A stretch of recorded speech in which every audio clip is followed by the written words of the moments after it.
And joining us now, Peter Rowan, consultant in green finance and sustainable energy. Thanks for being with us here on France 24. This green climate fund that they're raising money for, what is it? It's an agreement which was set up by ordered nations to channel money from the developed countries into developing countries, developing climate change adaptation projects. Up until now, it's been very much stuck in sort of organising how it's going to be working, who's going to be employed, and it's taken a fair amount of time, even down to what class they fly on the plane. Those issues are now being organised and fixed, and now it's the money-raising time and pledges. And now, as you saw in that report, the mistakes and the failures of the last big climate change summit in Copenhagen are still fresh in everyone's mind. Are they going to be able to get this money for this kitty, and will they learn from those mistakes? Learn from the mistakes, I'm not too sure. It very much depends on the pressure groups and the stakeholders who are involved in this, and the press themselves. You will see a number of pledges in this conference because it looks good and it's on the TV. Of those pledges, how much money actually will turn up is a different question, and this is what we have to hope, that all of this will be in place by Paris next year. And once that money is actually in a kitty, will it then be dispersed in the right way? Yeah, I do believe so. They have, as I was saying, taken their time to organise the Green Climate Fund. So what will it be? Things like, I know that you were telling me before we went on air that you are working with the United Nations Development Program in Vietnam. Right. What would you spend money on in that kind of fund? Well, there the country is developing, as an example, they're developing a strategy fund for focusing on going towards a green economy. And so they've got a number of different policies and proposals on how to do it. And it is the UNDP, what they're offering is things like building wind turbines, that sort of thing? Yeah, and not just renewable energy. I mean, we have to look at the whole sustainability points and what's actually happening. And it is changing policy so the whole economy is focused on going green and becoming sustainable, using resources more cleverly, actually really changing the way we do our economy. Now, 4 years ago, the debate was between, it was depicted as the debate between the countries that have polluted and those that are about to pollute. Yes. That hasn't changed. No, that hasn't. But the countries who do pollute have realized that they have to change as well. China is now seeing that there's a lot of opportunities in the renewable energy and sustainable areas. They're going to peak on their coal usage by 2016, but they also are introducing very large scales in renewable energy and also carbon funds as well. So the finger pointed at China, the finger pointed at India, but what about the United States? Obama in his speech Tuesday is going to announce, it says here, plans to sign an executive order requiring the U.S. government to take climate change into account when it spends money overseas. Yeah. But what about inside the United States?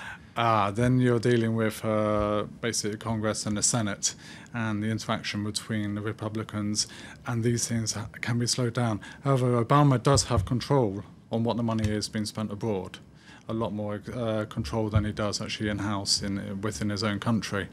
You could say about the European Union as well. You've got the different parties in different countries who are interacting. You've got Poland, who are very much reliant on coal.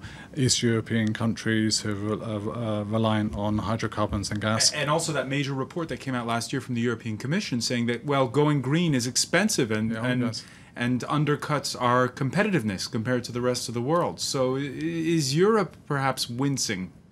No, because at the same time, Europe itself realizes it has to change because of energy security, and I think that's where the push is coming. Where Georgia in 2008, they didn't really do anything, and they just carried on as business as usual. With the Ukraine issue, they realized that there could be issues in security of supply of gas.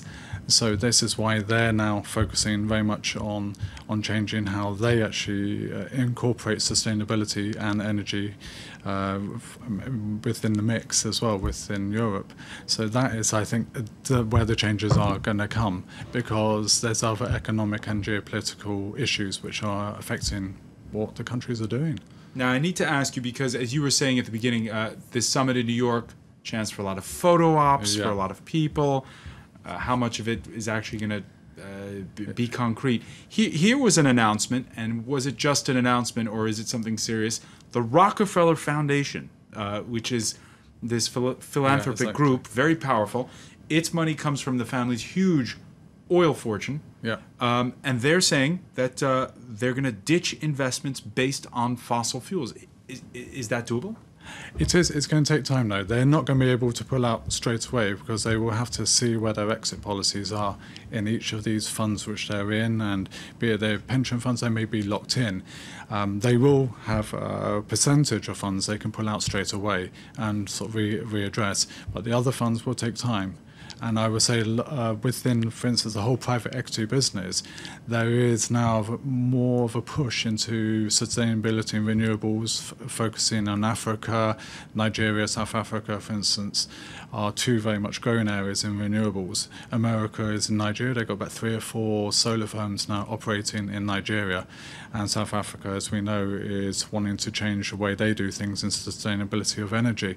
So the Rockefellers, even though it's a PR thing saying that they want to change, I think it's more of an investment strategy as well, because of the underlying costs of hydrocarbons in the future.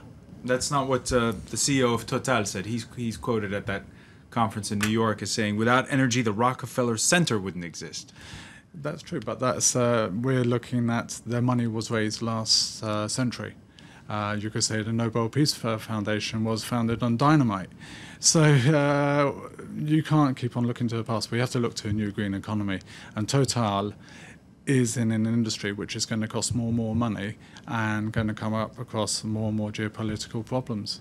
All right. And you mentioned South Africa a minute ago. Yeah. People are likening what's going on here with investors taking a look at green investments to the divestment campaign that helped end apartheid in the late 1980s. Mm-hmm. Would you say that that's a reasonable comparison, or this hasn't really gone that far yet? It hasn't gone that far, but money talks.